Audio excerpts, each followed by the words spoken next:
ETV ఛానల్లో ప్రసారం అవుతున్న సీరియల్ మనసంతా నువ్వే. ఈ సీరియల్ మొదలైనప్పటి నుండి ఎంతో మంచి ప్రేక్షకాదరణ సంపాదించుకుంటోంది. అయితే ఈ సీరియల్లో హీరోగా ఏక్నాథ్ గారు, హీరోయిన్గా విందూజా విక్రమ్ నటిస్తున్నారు. ఇక వీరిద్దరితో పాటు నవీనా యాటా అనే ఎప్పటి నుండో తెలుగు సీరియల్స్లో నటిస్తున్న నటి కూడా ఉన్నారు. ఇవాళ ఈ వీడియోలో నవీనా యాటా గారి గురించి కొన్ని ఎవరికి తెలియని విషయాలు, నిజాలు తెలుసుకుందాము. నవీనా గారికి 2 మగపిల్లలు. అయితే చిన్నప్పటి నుండి పని వల్ల 2 పిల్లల్ని సరిగా చూసుకోలేకపోయేవారట. సీరియల్ యాక్టర్ కాబట్టి ఎప్పుడూ ఏదో ఒక షూటింగ్స్ వాటితో బిజీగా ఉండేవారట.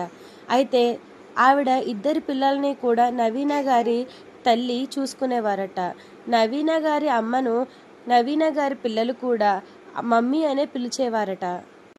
మా అమ్మను నేను మమ్మీ అనే అంటాను, నా పిల్లలు కూడా మమ్మీ అనే అంటారు అని నవీనా గారు ఒక ఇంటర్వ్యూలో చెప్పుకొచ్చారు.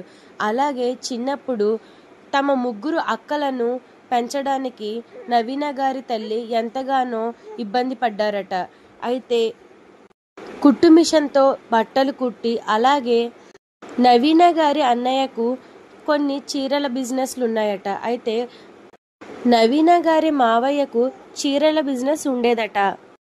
నవీనా తల్లిగారు వాళ్ళ అన్నయ్య దగ్గర చీరలు కొనుక్కొచ్చి వీరు ఉండే కాలనీలో ఇన్స్టాల్మెంట్స్ కింద చీరలు అమ్మేవారట.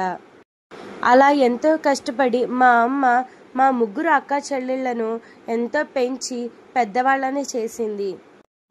అందుకే అమ్మ గురించి తలుచుకున్నప్పుడల్లా నేను ఎంతగానో బాధపడతాను. అమ్మ మమ్మల్ని ఈ స్థాయికి తీసుకొచ్చింది అని ఎంతగానో గర్వపడతాను అని ఇంటర్వ్యూయర్కు చెప్పుకొచ్చారు.